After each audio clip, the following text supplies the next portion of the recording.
बहुत आसान लग रही है उनके लिए बैटिंग। और शुभमन गिल डेंगी से वापस आ रहे हैं, लेकिन ऐसा लग रहा है कि वो कोई ताकत के इंजेक्शन लगा के आए हैं, because it's looking so easy for him.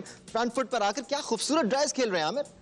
देखिए ना, जब आप बैट्समैन के जोन में जाके बॉलिंग करेंगे तो वो तो प्लेयर हैं रोहित शर्मा और गिल। आपने देखा पहली बॉल पे शाहीन को, जो पहली बॉल पे उसको मिला उस जोन में, उसने नहीं छोड़ा। बट दिस टेल्स यू कि ये पिच कितना अच्छा है, अच्छा विकेट स्ट्रोक मेकिंग के लिए। यस, और आप देखें कि वो जो आपने स्टार्टिंग में बात की थी ना कि 192 है, तो वो अपनी रन रेट को भी बेटर करने के हिसाब से खेल रहे हैं। वो अगर वो 25 ओवरों में 30 ओवरों में चेज करते तो आप सोचे कि उनकी जो रन रेट है वो कहाँ जाएगी।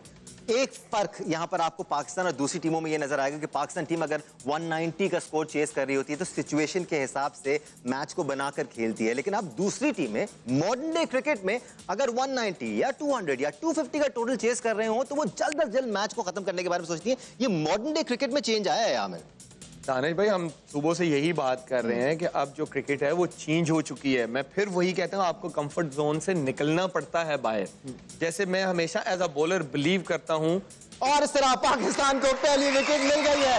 Shubman Gill was looking really good, Shaheen Afridi ने उनकी विकेट हासिल कर ली है outside the off stump. Shubman Gill अपना हाथ खोलकर खेल रही थी, slashed hard at the ball और सीधा शादाब खान के सेफ हैंड्स में शुभमन गिल की विकेट मिली है। शाहीन अफरीदी को शादाब खान ने अच्छा क्विक कैच पकड़ा है। It was flying at that time. हमारी कोशिश होनी चाहिए कि मैच जितना लंबा जा सके, बिल्कुल जितना लंबा जाए अच्छा है हमारे लिए। और यहाँ पर बड़ी वैल्यूएबल विकेट है ये, खासतौर पर शाहीन अफरीदी के एस्पेक्ट से, क्योंकि कॉन्फिडेंस चाहिए शाहीन अफरीदी को यहाँ पर आमिर। यस, बिल्कुल चाहिए। और मुझे लगता है कि अगर हम इसी तरह विकेट्स लेते रहेंगे ना तो जो भी हम एक्सपेक्ट कर रहे हैं कि वो 25-30 ओवरों में खत्म करने की कोशिश कर रहे हैं, अगर ये 40 ओवर तक मैच जाता है तो हमारी रन रेट उतनी खराब नहीं होगी। ये जितना मैच जल्दी खत्म होगा हमारे लिए नुकसान है। Let's not forget, it's not just about winning this match, it's about the net run rate as well, क्योंकि आगे चल के आपने और बहुत सारी टीमों से खेलना है। तो पाकिस्तान को इस मैच को जितना लंबा ले जा सकते हैं उतना लंबा लेके जाना है। इस विकेट के बाद पाकिस्तान की बॉडी लैंग्वेज बड़ी पॉजिटिव नजर आई, उससे पहले थोड़े से ड्रूपी शोल्डर्स नजर आ रहे थे। भारतीय टीम बड़ी कॉन्फिडेंट नजर आ रही थी। मोहम्मद अली साहब यहां पर मौजूद हैं, बॉडी लैंग्वेज एक्सपर्ट हैं। इस दौरान के उन तक माइक पहुंचे। हम मोहम्मद अली साहब से भी जानेंगे कि अब तक के स्टेज में जो पाकिस्तान टीम डिफेंड कर रही है 190 का टोटल, इसमें पाकिस्तान की बॉडी लैंग्वेज कैसी लग रही है और उसके साथ साथ फिर भारतीय टीम की बॉडी लैंग्वेज कैसी लग रही है। आमिर, बॉडी लैंग्वेज का भी बड़ा गेम है क्योंकि आपका कॉन्फिडेंस नजर आता है। देखिए, जैसे इंडिया ने स्टार्ट लिया ना अभी पहले 2 ओवरों में, इसी तरह हमने भी लिया था। ठीक है, तो वो क्या थे, उन्होंने अपनी बॉडी लैंग्वेज गिरने नहीं दी। उन्होंने फौरन पुल बैक किया कि नहीं, ओके 2-3 चौके लग गए, अब इस विकेट पे हमने क्या करना है। ठीक है, उन्होंने आते ही अटैक किया, लेकिन अभी हमें विकेट मिले तो हमें अब ये है कि वो रहना चाहिए। 192 नहीं देखना, हमने ये देखना कि बस हमने किसी तरीके से जितनी विकेटें ले सकते हैं हम ले। इस दौरान इमाद के लिए तालियां होनी चाहिए थी, नमाज पढ़ने गए थे, लगता है दुआ मांग के आए, विकेट गिरी है जब। इमाद, दुआ शुआ मांग ली क्या आपने, या अल्लाह पाकिस्तान ज्यादा बुरा ना हारे? नहीं, इंशाल्लाह दुआएं तो हमारी सबकी पाकिस्तान के साथ है। और पहली विकेट गिर गई है, 3-4 और एक साथ गिर जाए ना इसी पावर प्ले में, मजा आएगा। एक हैट्रिक हो सकती है, क्रिकेट है, बिल्कुल कुछ भी हो सकता है। हम 150 for 2 थे, राइट?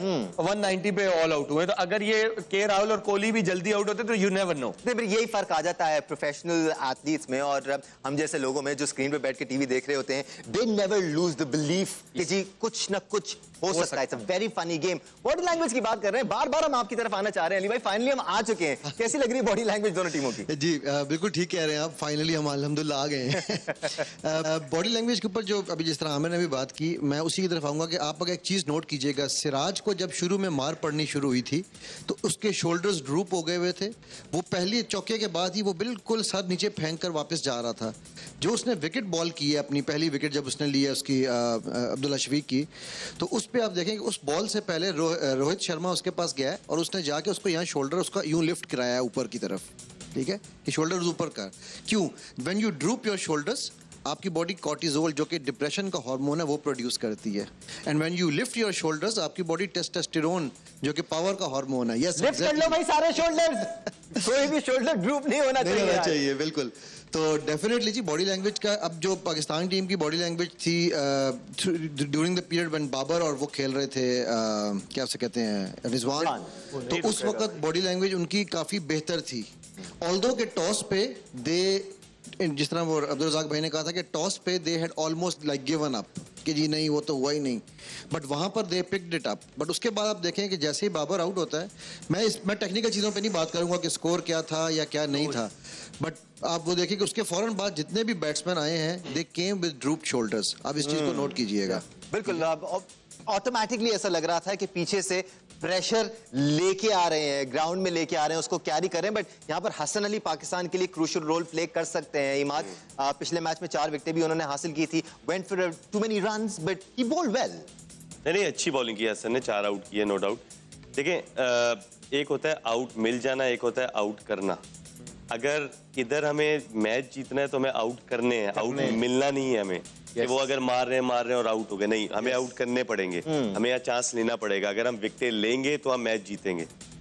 तो पहले 10 ओवर्स बहुत क्रूशियल हैं दोनों टीमों के लिए। मार रहा है यार। लेकिन having said that, you never know in cricket, अगर कोई भी एक बॉलर, चाहे वो स्पिनर हो चाहे वो फास्ट बॉलर हो, स्पेल लग जाए तो उसका स्पेल ऐसे लगना चाहिए कि 5 ओवर में 3 आउट कर दे, 6 ओवर में 3-4 आउट कर दे। और क्रिकेट में ऐसा हुआ है बहुत बार कि एक बॉलर ही आके 2-3 एक साथ आउट कर जाता है, मतलब 3 ओवर का स्पेल लग जाता है। सो हमें इस तरह के स्पेल की जरूरत है। फिलहाल तो बल्ला शर्मा का रोहित शर्मा था, बिल्कुल एग्जैक्टली स्पेल लगा हुआ है रोहित शर्मा का। बड़ी जबरदस्त कलाइयों की मदद से उन्होंने एक और चौका लगाया है। रोहित शर्मा को हिटमैन ऐसे नहीं कहते हैं, वो 2-3 ओवर भी क्रीज पर गुजार लें तो उनको रोकना मुश्किल ही नहीं, नामुमकिन सा हो जाता है। मोहम्मद आमिर